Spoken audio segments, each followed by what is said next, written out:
Hello, and welcome to the Providence podcast. I'm Sister Leslie, and I'm so glad you're here.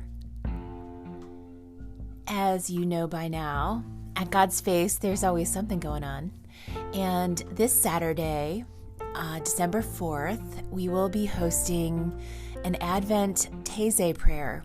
So if you come in person, we will gather in the God's Face backyard with a campfire. Don't worry, you'll stay a little bit warm. And lots of pretty lights and candles, an evening of chanting and scripture, silence, a little contemplative space to celebrate the peace of Advent. And if you're not local, don't worry, you can still connect. We will live stream this event from the Godspace Facebook page. So go to the Godspace Facebook page and you can connect with this event. And if you catch it live at 6 o'clock on Saturday, that's wonderful. But you should also be able to go back and pull up that video and pray whenever you have the time to do it. We are gathering virtually from wherever we are, but God is with us in a very real way in whatever space and time we enter into together. So I hope you connect with that. And with our Facebook page, give us a like. We're on Instagram as well. You can check out the Godspace website for lots of other information and upcoming events. We also have an Advent playlist on Spotify just to help each one of us to connect a little more deeply with this season. So again, thanks for being here, and let's get started with our reflection for this second week of Advent.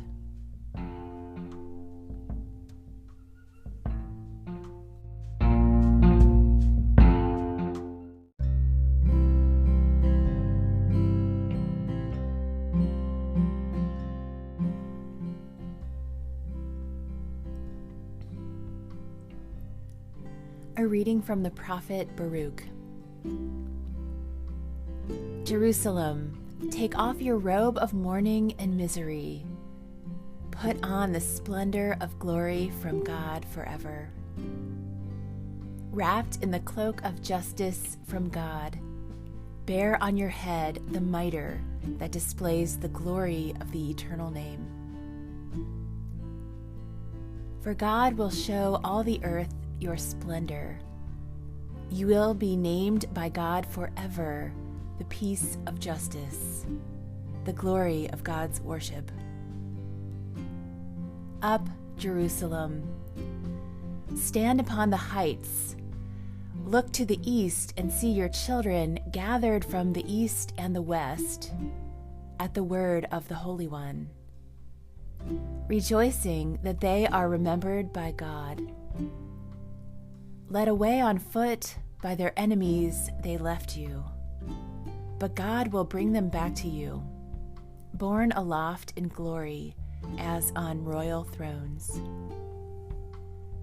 For God has commanded that every lofty mountain be made low, and that the age-old depths and gorges be filled to level ground, that Israel may advance secure in the glory of God. The forests and every fragrant kind of tree have overshadowed Israel at God's command. For God is leading Israel in joy by the light of God's glory, with God's mercy and justice for company. The word of the Lord.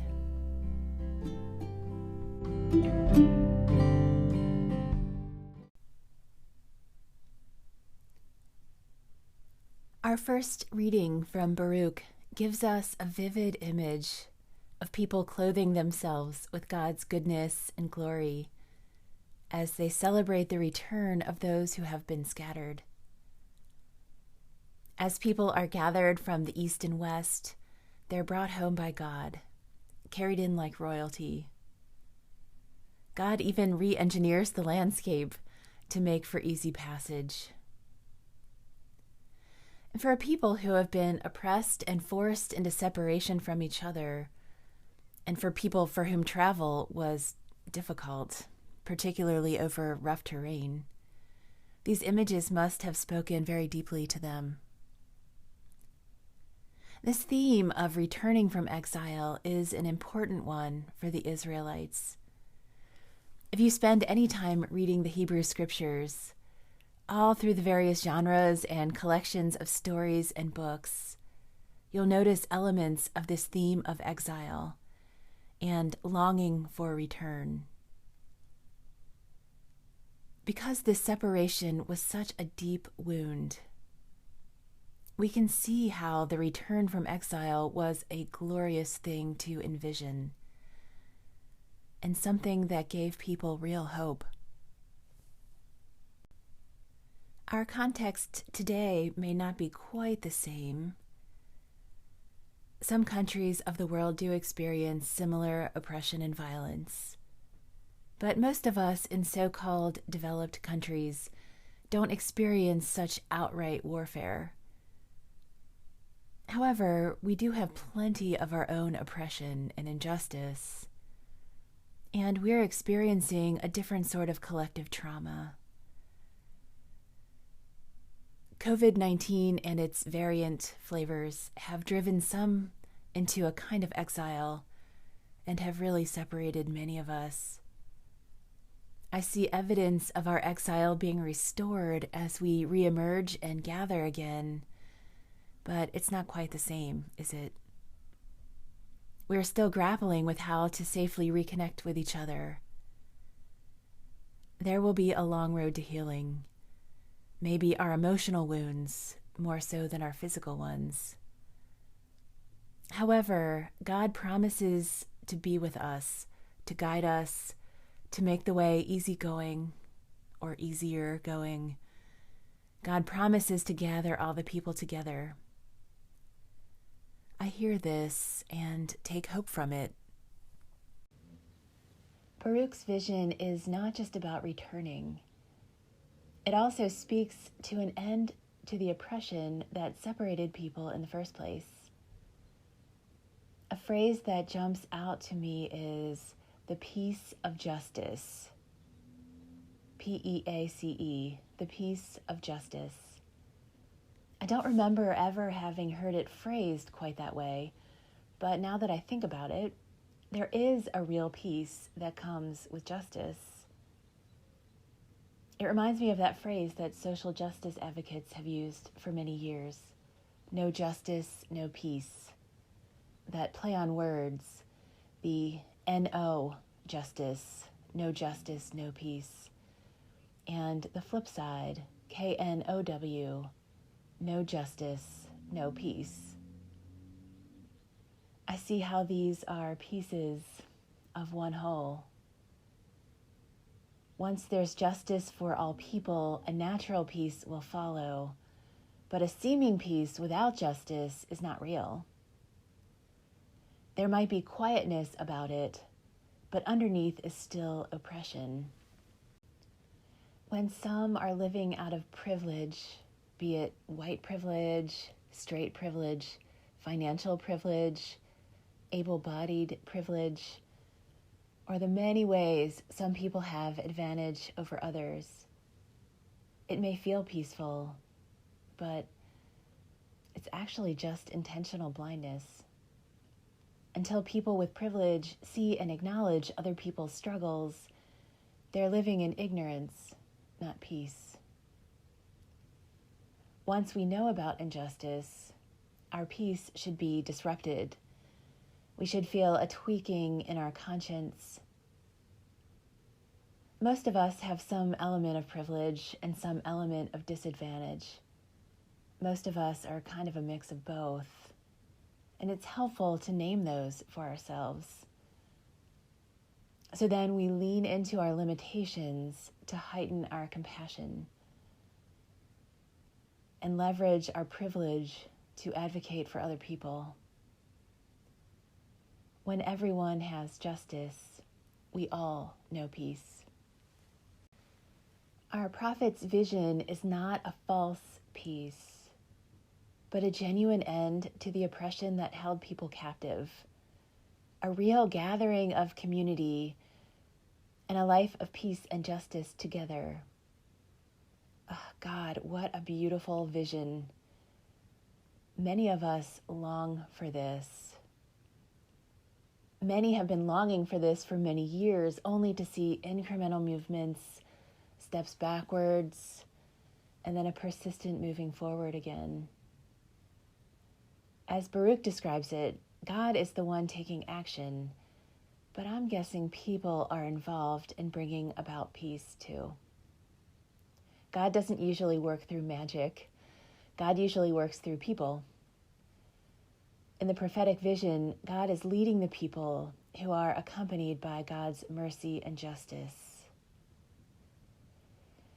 Those who long for the peace of justice are likely also called to work for it. How can we make the way easier for each other? I can't change a physical landscape, but maybe there's something I can do to remove some barriers for people who have a harder way to go than I do. And I hope that those who have it easier than I do work to make the way easier for me. The peace of justice is hard won. Even so, I believe it's possible. I believe it's possible because it doesn't just depend on us. God is with us in this as God is with us in all things. Maybe this vision of the prophet Baruch seems utopic. Or maybe it seems like something beautiful but out of reach. Maybe so. But let's keep reaching anyway. God often calls us to do hard things, but God doesn't call us to do the impossible. In fact, God often makes the way possible. For God has commanded that every lofty mountain be made low, and that the age-old depths and gorges be filled to level ground, that Israel may advance secure in the glory of God. The forests and every fragrant kind of tree have overshadowed Israel at God's command. For God is leading Israel in joy by the light of God's glory, with God's mercy and justice for company.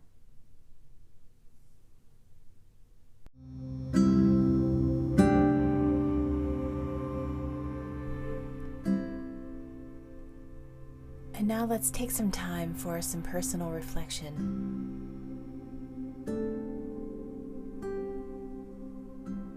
How have you experienced the pain of separation, particularly during these pandemic years?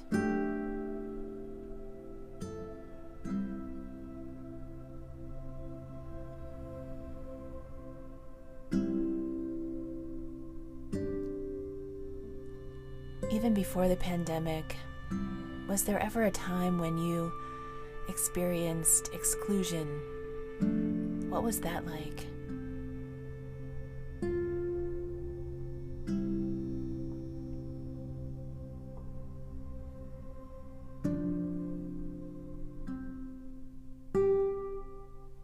As you think about your community, your neighborhood, your country, who is exiled from the advantages that you have?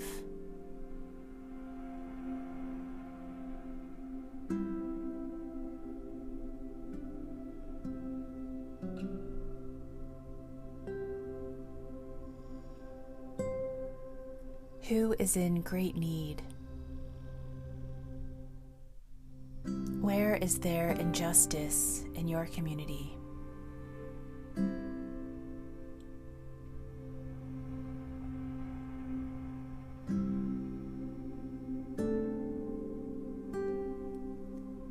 How can you make the way easier for someone else?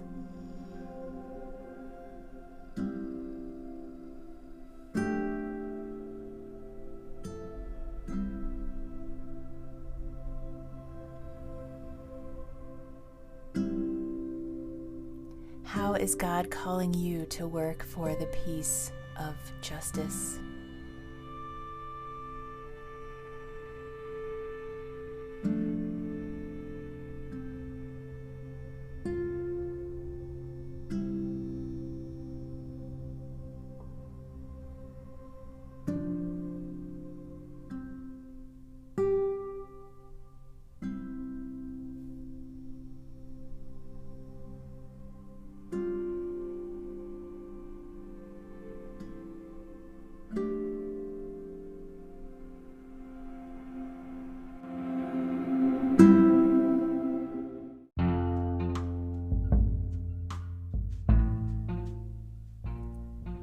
Thanks for listening to the Providence podcast. I hope you continue to connect with God's space and, of course, the Sisters of Divine Providence of Kentucky as well. As you enter this week, may you notice all the ways that God cares for you. And may we all take good care of each other. Peace.